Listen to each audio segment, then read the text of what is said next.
जय श्री कृष्ण। राधे राधे दोस्तों, स्वागत है आपका हमारे चैनल पर। हम आपको व्रत, पूजा और विशेष उपाय तो बताते ही रहते हैं ताकि आप सभी अपने पुण्यों को और बढ़ाते रहें और अपने जीवन को सफल बनाएं।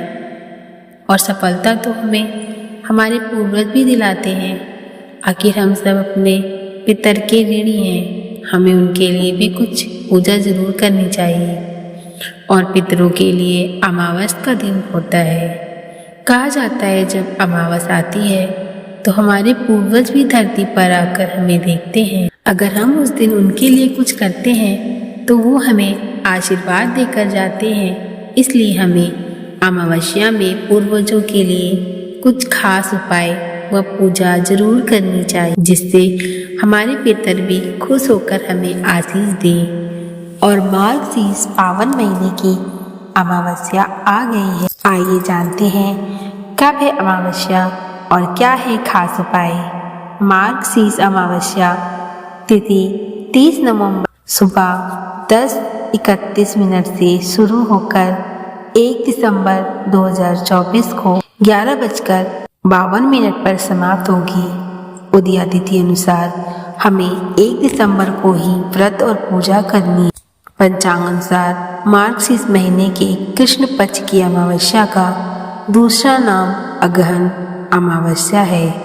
मार्गशीर्ष को अग्रहायण, मक्षर और अगहन भी कहा जाता है। इस दिन हम पितृ पूजा करते हैं, जिससे घर के पूर्वजों को मुक्ति मिलती है। हम गंगा स्नान भी करते हैं और जरूरत लोगों को चीजें दान करते हैं। हम इस दिन भगवान विष्णु और शिव की पूजा करते हैं। आइए जानते हैं अमावस्या से जुड़ी कथा के बारे में। मार्गशीर्ष अमावस्या से जुड़ी कई पौराणिक कथाएं हैं। कहा जाता है कि इस दिन सृष्टि के रचयिता भगवान ब्रह्मा का जन्म हुआ था। भगवान शिव ने भी इसी अमावस्या पर तांडव नृत्य किया था और इसी दिन ब्रह्मांड के रक्षक भगवान विष्णु ने भगवान वामन का अवतार भी लिया था। जब अमरता का अमृत पाने के लिए असुरों और देवताओं ने दूध के सागर क्षीर सागर का मंथन किया था, वो दिन भी यही था। दूसरी कहानी भगवान कृष्ण के बारे में है, जो वृंदावन की गोपियों से कहते हैं कि वे इस दिन किसी भी पवित्र नदी में डुबकी लगाएं। अगर वे ऐसा करती हैं तो वे उन्हें प्राप्त कर सकती हैं।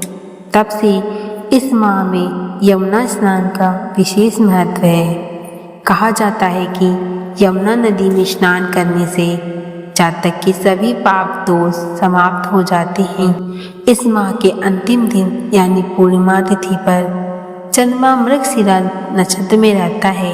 इसी वजह से इस माह को मार्गशीर्ष के नाम से जाना जाता है। इस दिन व्रत रखते हैं तो हमें बहते जल में तिल अवश्य प्रवाहित करने चाहिए।